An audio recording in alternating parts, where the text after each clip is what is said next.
তুমি কি সত্যিই এই শরীর? যদি শরীরটাই তুমি হও, তাহলে ঘুমের সময় তুমি কোথায় থাকো? আর যদি মৃত্যুতে সব শেষ হয়ে যায়, তাহলে কেন আমরা ভিতরে ভিতরে অমর হওয়ার আকাঙ্ক্ষা অনুভব করি? শ্রীমদ্ ভগবদ্গীতা এই প্রশ্নের এমন উত্তর দিয়েছে, যা শুনলে তোমার নিজের সম্পর্কে ধারণাই বদলে যেতে পারে। 0টা 30 থেকে 1টা 30, সমস্যার গভীরে। আমরা ছোটবেলা থেকে শিখেছি, এটাই আমার নাম, এটাই আমার শরীর, এটাই আমার পরিচয়। কিন্তু গীতা বলছে এই পরিচয় সাময়িক। শ্রীকৃষ্ণ অর্জুনকে বলেছিলেন, যেমন মানুষ পুরনো বস্ত্র ত্যাগ করে নতুন বস্ত্র ধারণ করে, তেমনি আত্মা পুরনো শরীর ত্যাগ করে নতুন শরীর গ্রহণ করে। অর্থাৎ তুমি শরীর নও, তুমি সেই চেতনা যে শরীরকে ব্যবহার করছে।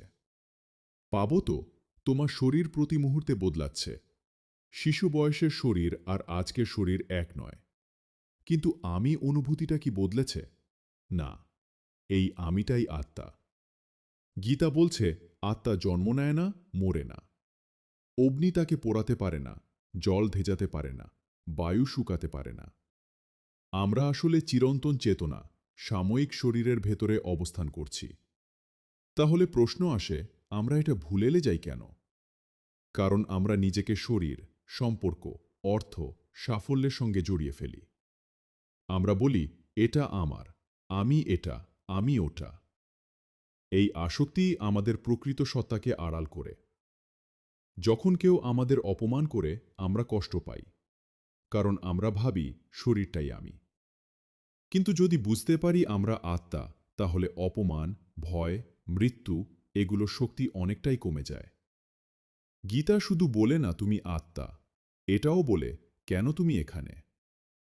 এই পৃথিবী এক শিক্ষাক্ষেত্র। এখানে আমরা নিজের চিরন্তন সত্তাকে উপলব্ধি করা। তাই আজ যদি তুমি নিজেকে জিজ্ঞেস করো, আমি কে? তাহলে আয়নায় যে মুখটা দেখছ, সেটাই পুরো উত্তর নয়। তুমি তার থেকেও গভীর। তুমি সেই আত্মা যে অস্থায়ী শরীরের মাধ্যমে অভিজ্ঞতা নিচ্ছে। এই সত্যটা একবার হৃদয়ে বসে গেলে জীবনকে দেখার দৃষ্টিভঙ্গি বদলে যায়। মৃত্যু তখন শেষ নয়, পরিবর্তন মাত্র। কষ্ট তখন শত্রু নয়, শিক্ষা। আর তখনই শুরু হয় প্রকৃত মুক্তির পথ। যদি এই ধরনের আধ্যাত্মিক আলোচনা তোমার ভালো লাগে, তাহলে চ্যানেলটি সাবস্ক্রাইব করে রেখো। কমেন্টে লিখো, তুমি নিজেকে কি মনে করো, শরীর না আত্মা?